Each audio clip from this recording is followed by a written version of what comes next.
ওয়াকিল সাহেব আজ থেকে ২৬ বছর আগে বাংলাদেশের বিদ্যুৎ উন্নয়ন বিভাগে চাকরি করতেন। রাজনৈতিক অস্থিরতা, আইন শৃঙ্খলার অবনতি, জনসংখ্যা বৃদ্ধি, দুর্নীতি সহ দেশের নানান বিষয়ে বিশৃঙ্খলা দেখে তিনি নিরাপত্তাহীনতা বোধ করতেন।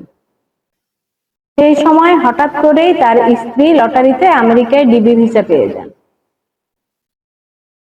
বাংলাদেশে পরিবারের বসবাসের জন্য ক্রমে নিরাপত্তাহীন হয়ে উঠছে বিবেচনা করে তিনি সরকারি চাকরি থেকে দীর্ঘমেয়াদী ছুটি নিয়ে আমেরিকায় চলে যান।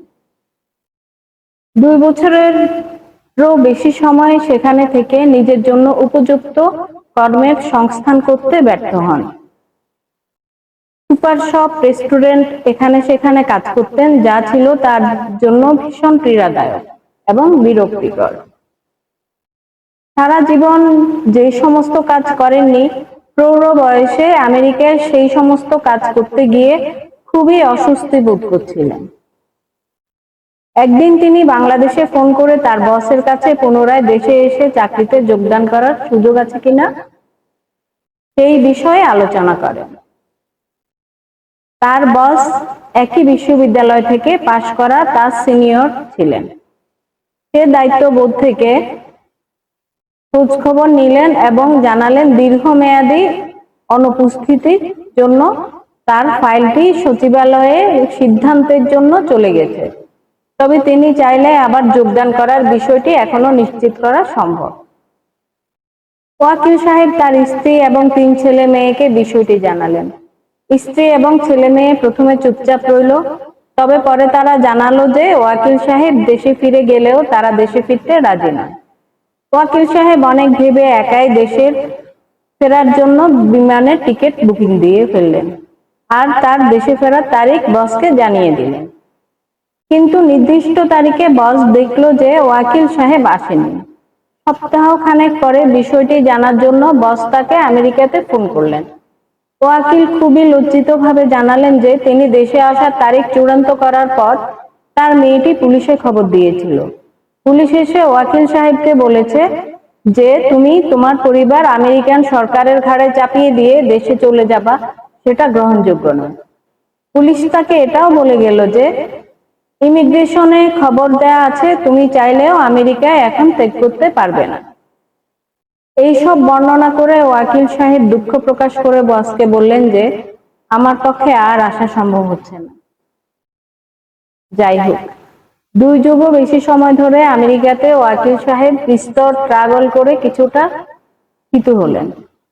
এর ভিতরেই তার 2 ছেলে এবং মেয়ে গ্রাজুয়েশন কমপ্লিট করেছে এবং চাকরি নিয়ে আমেরিকায় বিভিন্ন স্টেটে চলে গেছে। মেয়েটিও নিউ ইয়র্ক থেকে অনেক দূরের এক স্টেটে চাকরি পাওয়ার কিছুদিন পরে মাকে বলল, মা তুমি আমার কাছে চলে এসো, নতুন জায়গাতে আমার অসুবিধা হচ্ছে। প্রায় 4 বছর আগে মা মেয়ের কাছে চলে গেল। সেখানে ওয়াকিল সাহেবের স্ত্রী সুপার শপে পার্ট টাইম কাজকর্ম করে এবং বাকি সময় মেয়ের গৃহ সামলায়, রান্না বান্না করে। মেয়ে এবং মায়ের চমৎকার অ্যাডজাস্টমেন্ট হয়েছে, তাই স্ত্রী আর ওয়াকিল সাহেবের কাছে আসতে চান না। আমেরিকা উইমেনাইজার কান্ট্রি, সেখানে কোনো মেয়েকে জোর করা তো দূরের কথা, দ্বিতীয়বার কোনো কথাও উপস্থাপনা করা যায় না। তাতে নাকি অ্যাবিউজ করা হয়, যা আইনের চোখে শাস্তিযোগ্য অপরাধ। 2 ছেলে বহু দূরে 2 স্টেটে ভালো চাকরি করে, তাদের জীবনযাত্রা সম্বন্ধেও কিছু জানা যায় না। তারা কখনো পিতা কেমন আছে, পিতার দিনকাল কেমন চলছে সেই খোঁজ খবর করে না। আমেরিকাতে 18 বছর বয়স হওয়ার পর পিতামাতা এবং সন্তানরা কেউ কারো বিষয়ে মাথা ঘামায় না, সেটাই নাকি দোস্ত, তাই আর কি করা। উচ্চ রক্তচাপে আক্রান্ত ওয়াকিল সাহেবের গত কিছুদিন ধরে কিডনি জটিলতার জন্য ডায়ালিসিস করতে হচ্ছে। আত্মীয় পরিজন না থাকলেও চিকিৎসার অসুবিধা হয় না, কারণ হসপিটাল এবং সোশ্যাল ওয়েলফেয়ার বিভাগ তার চিকিৎসা সংক্রান্ত বিষয়গুলো ঠিকমতো দেখাশোনা করে। গতকাল ওয়াকিল সাহেব ডায়ালিসিস হয়েছে, আজ শরীরটা একটু ভালো লাগছে। দুপুরবেলা রান্না খাওয়া শেষ করে 1 কাপ কফি হাতে শহরতলির তার বাড়িটার বারান্দায় বসে একমাত্র সঙ্গী পোষা বিড়ালের গায়ে হাত বোলাতে বোলাতে জীবনের উত্থান পতনের কথা ভাবছিলেন। ভাবছিলেন যখন তিনি বাংলাদেশ থেকে আমেরিকায় চলে আসেন তখন বাংলাদেশের পরিবারের কোনো নিরাপত্তা নেই, এটাই ছিল মূল বিবেচ্য বিষয়। আমেরিকায় আসার পর ছেলেমেয়েরা বড় হয়ে যার যার কর্মক্ষেত্রে চলে গেছে, আর ওদের সঙ্গে যোগাযোগও ক্ষীণ থেকে ক্ষীণতর হয়ে উঠেছে। এখানে তার কোনো আত্মীয় স্বজন নাই, প্রচন্ড একাকিত্ব তার মনে গভীর শূন্যতা আর নিরাপত্তাহীনতা তৈরি করেছে। কোথায় নিরাপত্তা, কিসের নিরাপত্তা, নিজেকে তিনি বারবার প্রশ্ন করেন, কিন্তু চকচকে ঝকঝকে এই দেশের দিগন্তে তিনি কোনো উত্তর খুঁজে পান না।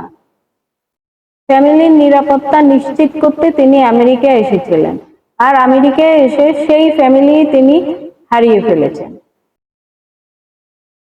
খুবই দুঃখজনক। অধিকাংশ ফ্যামিলিতেই দিন শেষে এমনই হয়, বাবা মা একা একা থাকে, বাচ্চারা বাচ্চাদের মতো চলে যায়। কিন্তু এই বাবা মাই বাচ্চাদের জন্য তাদের সারাটা জীবন বিলিয়ে দেয়, নিজের শখ আহ্লাদ সবকিছু। ধন্যবাদ।